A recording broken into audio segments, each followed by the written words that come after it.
S ಕ್ಷಣ ಕ್ಷಣದ update ಅನ್ನು ನೋಡ್ತಾ ಹೋಗೋಣ. ಹಾಗೇನೆ ಚರ್ಚೆ ಕೂಡ ಮುಂದುವರಿಯುತ್ತೆ. Over to Ramakant sir. Thank you ನೀತಿ.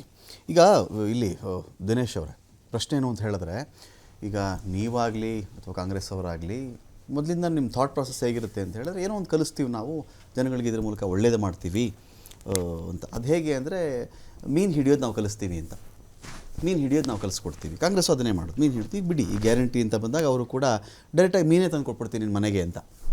ಸೊ ಬಿ ಜೆ ಪಿ ಇನ್ನೂ ಅಡ್ವಾನ್ಸ್ ಆಗಿ ಮೀನು ಹಿಡಿಯೋದೆಲ್ಲ ಕಲ್ಸಕ್ಕೆ ಹೋಗಲ್ಲ, ನಾನು ಡೈರೆಕ್ಟ್ ರೆಡಿ ಮೀನನ್ನು ಕೊಡಲ್ಲ, ನಾನು ಸಾಂಬಾರೇ ಕೊಟ್ಬಿಡ್ತೀನಿ ನಾನು ನಿಮಗೆ ಅಂತ.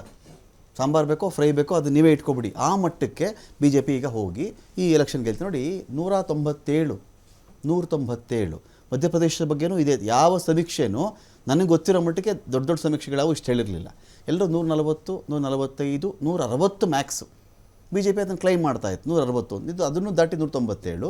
ಮತ್ತು ರಾಘೋಪುರದಲ್ಲಿ ತೇಜಸ್ವಿ ಯಾದವ್ಗೆ ಹಿನ್ನಡೆ, ಲಾಲು ಮಗ ದೊಡ್ಡ ಸಾರಥಿ, ರಾಘೋಪುರದ ತೇಜಸ್ವಿ ಯಾದವ್ಗೆ ಹಿನ್ನಡೆ ಇಲ್ಲಿ ಅಂಥೇಳಿ.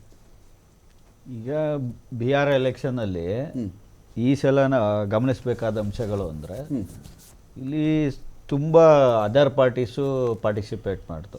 ಫಾರ್ ಎಕ್ಸಾಂಪಲ್ AAP ಒಂದು 121, ಮತ್ತು ಲೆಫ್ಟ್ ಪಾರ್ಟಿಗಳು ಈಗ ಪ್ರಶಾಂತ್ ಕಿಶೋರ್ ಅವ್ರದ್ದು ಜನಸ್ವರಾಜ್, ಮತ್ತು AIMM ಅವ್ರದ್ದು, ಇವರೆಲ್ಲ ಏನು ಮಾಡಿದ್ದಾರೆ, ಮಲ್ಟಿಪಲ್ ಕ್ಯಾಂಡಿಡೇಟ್ಸ್ಗಳನ್ನ ಹಾಕಿರೋದ್ರಿಂದ ವೋಟು ಡಿವೈಡ್ ಆಗಿದೆ. ವೋಟು ಡಿವೈಡ್ ಆಗಿರೋದ್ರಿಂದ, ಯಾಕಂದರೆ ಸಂಪೂರ್ಣ ಫಲಿತಾಂಶ ಬಂದಾಗ ನಮ್ಗೆ ಗೊತ್ತಾಗುತ್ತೆ ಎಷ್ಟು ವೋಟು ಡಿವೈಡ್ ಆಗಿದೆ, ಎಷ್ಟು ಪ್ಲಸ್ ಆಗಿದೆ. ಯಾವಾಗಲೂ ಬಿಜೆಪಿಗೆ ಯಾಕೆ ಲಾಭ ಮಾಡಬೇಕು ಅಂತ ನಾನು ಕೇಳೋದು. ಅದು ಕಾಂಗ್ರೆಸ್ಗೆ ಲಾಭ ಮಾಡಬೇಕಾಗಿತ್ತಲ್ಲ, RJDಗೂ ಲಾಭ ಮಾಡಬೇಕಲ್ಲ. ಹೌದು, ಬಿಜೆಪಿ ವೋಟು ಡಿವೈಡ್ ಆಗುತ್ತಲ್ಲ ಆಗ. ಬಟ್ ಇಲ್ಲಿ ಏನಾಗಿದೆ ಅಂದರೆ JDUಗೆ ಈಗ ನೀವು ನಾನು ಆಲ್ರೆಡಿ ಹೇಳ್ದೆ, 5,000 ರೂಪಾಯಿ ಗಂಡಸರಿಗೆ ಹಾಕವ್ರೆ, 10,000 ರೂಪಾಯಿ ಹೆಣ್ಮಕ್ಳಿಗೆ ಹಾಕವ್ರೆ, ಅದು ಪ್ಲಸ್ ಪಾಯಿಂಟ್ ಆಗಿದೆ ಇಲ್ಲಿ. ಮತ್ತು ಇನ್ನೊಂದು ಏನಂದರೆ, ಈಗೇನು ನಿತೀಶ್ ಕುಮಾರ್ ಅವರೇ CM, ಯಾರೇ ಗೆಲ್ಲಿ ನಿತೀಶ್ ಕುಮಾರೇ CM. ಲಾಸ್ಟ್ 20 ವರ್ಷದಿಂದನೂ ಅದನ್ನು ಜನ ನೋಡ್ತಾ ಬಂದಿದ್ದಾರೆ. ಈಗಲೂ ಅವ್ರು ತಿಳ್ಕೊಂಡಿರೋದೇನೆಂದರೆ, ಏನೇ ಮಾಡಿದ್ರು ನಿತೀಶ್ ಕುಮಾರೇ CM ಆಗ್ತಾರೆ, ಅವ್ರಿಗೆ ಓಟ್ ಹಾಕೋಣ. ಈಗ ನೀವು ಕಡಿಮೆ ಬಂದ್ರು ಅವರು RJD ಜೊತೆ ಬೇಕಾದ್ರು 85 ಅಲ್ಲಲ್ಲ, ಅವರು RJD ಜೊತೆ ಬೇಕಾದ್ರೂ ಹೋಯ್ತಾರೆ, BJP ಜೊತೆ ಬೇಕಾದ್ರೂ ಹೋಗ್ತಾರೆ. ಯಾರ ಜೊತೆ ಹೋದ್ರು ನಿತೀಶ್ ಕುಮಾರೇ CM. ಈ ನಂಬರ್ ಹೇಗಿದೆ ಅಂದ್ರೆ, ಈ RJD ಜೊತೆ ಹೋದ್ರೂ ಈಗ ಅಧಿಕಾರ ಮಾಡೋಕ್ಕಾಗಲ್ಲ, ಬಿಜೆಪಿ ಜೊತೆನೇ ಹೋಗ್ಬೇಕು JDU ಅವರು. ಆ ತರ ಒಂದು ಸಿಚುವೇಶನ್ ಇವತ್ತು ಕ್ರಿಯೇಟ್ ಆಗಿದೆ ಅಷ್ಟೇ. ಕರೆಕ್ಟ್, ಕ್ರಿಯೇಟ್ ಎಲ್ಲಿಗೆ ಇಳಿದಿದೆ ಇದ್ರೆ ಈ ಕೌಂಟಿಂಗ್ ಅಲ್ಲಿ ಪಲ್ಟಿ ಹೊಡೆದ್ರು ನಿತೀಶ್ ಕುಮಾರೇ ಪಲ್ಟಿ ಹೊಡಿಲಿ, ತೇಜಸ್ವಿ ಯಾದವ್ ಪಲ್ಟಿ ಹೊಡೆದ್ರು ಇಬ್ರು ಸರ್ ಗವರ್ಮೆಂಟ್ ಮಾಡೋಕ್ಕಾಗಲ್ಲ. ಬಿಜೆಪಿನೇ ಅನಿವಾರ್ಯ ರೀತಿ ಇದೆ ನಂಬರ್ಸ್. ಕಾಂಗ್ರೆಸ್ ನೋಡಿ 5, ಅದರ್ಸ್ 3. ಅದೇ ಆ ರೀತಿ ಕ್ರಿಯೇಟ್ ಆಗಿದೆ. ಮೊದಲೆಲ್ಲ ಹಂಗಿರ್ಲಿಲ್ಲ, ಈ ಸಲ BJP ಸಂಖ್ಯೆ ಇನ್ಕ್ರೀಸ್ ಆಗಿದೆ. ಇದೇ ವಿಚಾರಕ್ಕೆ ಕರ್ನಾಟಕದ ಮುಖ್ಯಮಂತ್ರಿ ಸಿದ್ದರಾಮಯ್ಯ ರಿಯಾಕ್ಟ್ ಮಾಡಿದ್ದಾರೆ. ಬಿಹಾರದ ಫಲಿತಾಂಶಕ್ಕೆ ಸಂಬಂಧಪಟ್ಟಂತೆ NDAಗೆ ಇಷ್ಟೊಂದು ಮುನ್ನಡೆ ಹೇಗೆ ಬಂತು ಅಂತ ನಾನು ತಿಳಿದುಕೊಳ್ತೀನಿ. ರಾಹುಲ್ ಗಾಂಧಿ ವೋಟ್ ಚೋರಿ ಪ್ರಸ್ತಾಪ ಕೂಡ ಇಲ್ಲಿ ಮಾಡ್ತಾ ಇದ್ದಾರೆ. ಅವರು ವೋಟ್ ಚೋರಿ ಮಾಡಿದಾರಲ್ರಿ, ಮತಗಳು ಕದ್ದುಬಿಟ್ಟಿದ್ದಾರಲ್ಲ, ಅದಕ್ಕೆ ಅಂತೇಳಿ ಬಿಹಾರದಲ್ಲಿ ಜನರ ತೀರ್ಮಾನ ಒಪ್ಪಲೇಬೇಕು ನಾವು, ಅದ್ರ ಬಗ್ಗೆ ನಮ್ದೇನೂ ಮಾತಿಲ್ಲ. ಆದರೆ ಯಾಕೆ ನಮ್ಗೆ ಇಷ್ಟು ಹಿನ್ನಡೆ ಸೆಟ್ಬ್ಯಾಕ್ ಆಯಿತು ಅಂತ ತಿಳಿದುಕೊಳ್ತೀನಿ ಅಂತ ಹೇಳಿ ಒಂದು ಕಡೆ ಸಿದ್ದರಾಮಯ್ಯನವರು ಮಾತಾಡಿದ್ದಾರೆ. ಬಿಹಾರದ ಫಲಿತಾಂಶಕ್ಕೆ ಸಂಬಂಧಪಟ್ಟಂತೆ ಸಿದ್ದರಾಮಯ್ಯನವರ ಮಾತಿತ್ತು. ಮುಧೋಳ್ನವ್ರು ಮಾತ್ರ ಬೇರೆ ಎಲ್ಲ ರೈತರು ಕೂಡ ಒಪ್ಕೊಂಡಿದ್ದಾರೆ. 3,000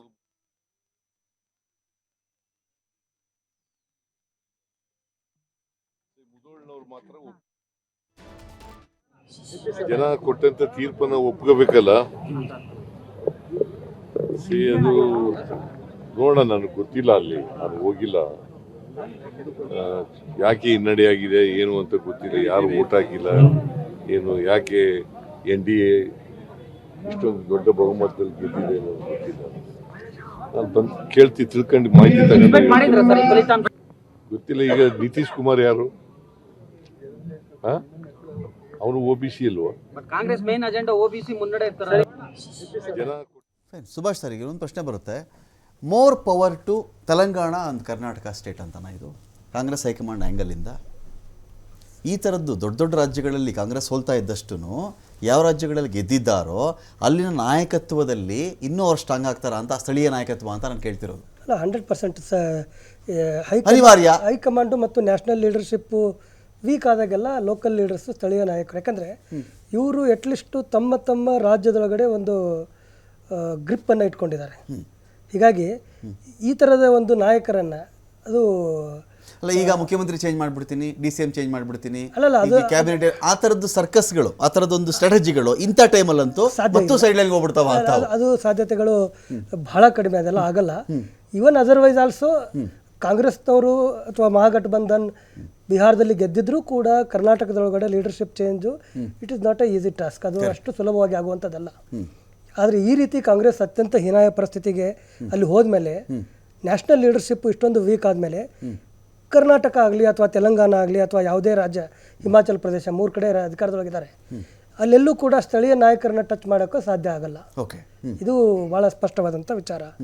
ಇನ್ನೊಂದು, ಅವಾಗ ಈ ರಿಸಲ್ಟ್ ಬಗ್ಗೆ ಮಾತಾಡ್ತಾ NDAಗೆ ಇಷ್ಟೊಂದು ದೊಡ್ಡ ಬಹುಮತ ಬರಲಿಕ್ಕೆ ಏನು ಕಾರಣ ಇರ್ಬೋದು ಅಂತ JDU ಮತ್ತು ನಿತೀಶ್ ಕುಮಾರ್ ಅವರ ವಿಚಾರವನ್ನು ಮಾತಾಡಿದ್ವಿ. ಅದಕ್ಕೆ ವಿರುದ್ಧವಾಗಿ ಇನ್ನೊಂದು ಪಾಳಯದೊಳಗಡೆ ಮಹಾಗಠಬಂಧನಲ್ಲಿ ತೇಜಸ್ವಿ ಯಾದವ್ ಅವರು ಎಲ್ಲಿ ಪ್ರಾಬ್ಲಮ್ ಆಗಿರ್ಬೋದು ಅಂತ ನನ್ನ ಅನಿಸಿಕೆ ಏನು ಅಂತಂದರೆ, ತೇಜಸ್ವಿ ಯಾದವ್ ಪ್ರತಿಯೊಂದು ಮನೆಗೂ ಕೂಡ ಸರ್ಕಾರಿ ನೌಕರಿಯನ್ನು ಕೊಡ್ತೀನಿ ಅಂತ ಘೋಷಣೆಯನ್ನು ಮಾಡಿದರು. ಬಹುಶಃ ಇದು ಪ್ರಾಕ್ಟಿಕಲಿ ಸಾಧ್ಯ ಇಲ್ಲ, ವಾಸ್ತವದಿಂದ ಬಹಳ ದೂರ ಇದೆ. 2.5 ಕೋಟಿ 3 ಕೋಟಿ ಕುಟುಂಬಗಳು, ಆ 2.5-3 ಕೋಟಿ ಕುಟುಂಬಗಳ ಎಲ್ಲರಿಗೂ ನೀವು ನೌಕರಿ ಕೊಡ್ತೀನಿ ಅಂತಂದರೆ ಇದನ್ನು ನಂಬಲಿಕ್ಕೆ ಸಾಧ್ಯ ಆಗಲ್ಲ. ಇದೊಂದು ಇಲೆಕ್ಷನ್ ಸಂದರ್ಭದಲ್ಲಿ ಹೇಳಿದಂಥ ಸುಳ್ಳು ಅಂತ ಜನಗಳಿಗೆ ಮನವರಿಕೆ ಆಗಿರಬೇಕು. ಒಂದು, ಅವರು 17 ತಿಂಗಳುಗಳ ಕಾಲ ಉಪಮುಖ್ಯಮಂತ್ರಿ ಆಗಿದ್ದಾಗ 5 ಲಕ್ಷ ಜನಕ್ಕೆ ಉದ್ಯೋಗ ಕೊಟ್ಟರು. ಅವಾಗಲೂ ಕೂಡ ಅವರು ಜನರಿಗೆ ಉದ್ಯೋಗ ಕೊಡ್ತೀನಿ ಅಂತ ಹೇಳಿ ಬಂದಿದ್ರು. 17 ತಿಂಗಳೊಳಗಡೆ 5 ಲಕ್ಷ ಜನಗಳಿಗೆ ಉದ್ಯೋಗವನ್ನು ಕೊಟ್ಟರು. ಅದಕ್ಕೆ ಅವ್ರ ಬಗ್ಗೆ ಭಾಳ ಒಳ್ಳೆಯ ಅಭಿಪ್ರಾಯ ಇತ್ತು.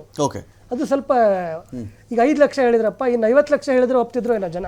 ಮನೆ ಮನೆಗೆ ಒಂದು ಅಂತ ಹೇಳಿದಾಗ ಆ 5 ಲಕ್ಷ ಉದ್ಯೋಗವನ್ನು ಕೊಟ್ಟಿದ್ರಿಂದಾಗಿ ಏನು ಅವ್ರ ಪರವಾಗಿ ಒಂದು ಅಭಿಪ್ರಾಯ ಇತ್ತು, ಅದನ್ನು ಕೂಡ ಪೂರ್ತಿ ಅಳಿಸಿ ಹಾಕುವ ರೀತಿ ಒಳಗಡೆ ಈ ಒಂದು ಅವಾಸ್ತವಿಕ ಒಂದು ಭರವಸೆಯಿಂದ ಜನ ವಿಶ್ವಾಸ ಕಳ್ಕೊಂಡ್ರು ಅಂತ ನನಗನ್ಸುತ್ತೆ.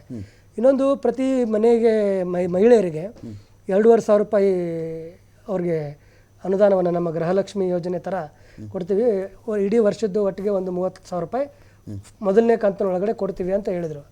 ಅದು ಭರವಸೆ. ಆದರೆ ಈಗಾಗಲೇ 10,000 ರೂಪಾಯಿ ಬಂದ್ ಆಗಿದೆ. ಅದು ವಾಸ್ತವ ಅಕೌಂಟ್ಗೆ ಬಂದ್ಬಿಟ್ಟಿದೆ. ಇದು ನಂಬಿಕೆ. ಇದು ಬರ್ಬೋದು, ಬರದೇ ಇರ್ಬೋದು, ಗೊತ್ತಿಲ್ಲ ಮುಂದೇನಾಗತ್ತೋ ಏನೋ ಅಂತ ಹೇಳಿ. ಆಮೇಲೆ 10,000 ರೂಪಾಯಿ ಕೊಟ್ಟವರು ಏನು ಹೇಳ್ತಾ ಇದ್ದಾರೆ, ಇಲೆಕ್ಷನ್ ಮುಗಿದ ಮೇಲೆ ಮತ್ತೆ ಪ್ರತಿಯೊಂದು ಮಹಿಳೆಯರಿಗೂ ಕೂಡ ಸ್ವ ಉದ್ಯೋಗವನ್ನು ಅವ್ರಿಗೆ ಮಾಡ್ಕೊಳ್ಳಿಕ್ಕೆ ಒಂದು 2 ಲಕ್ಷ ರೂಪಾಯಿವರೆಗೂ ಕೂಡ ಲೋನ್ ಕೊಡ್ತೀವಿ, ಲೋನು ನಾಟ್ ಅನುದಾನ, ಲೋನ್ ಕೊಡ್ತೀವಿ ಅಂತೆಲ್ಲ ಹೇಳಿದ್ರು. ಆ ಒಂದು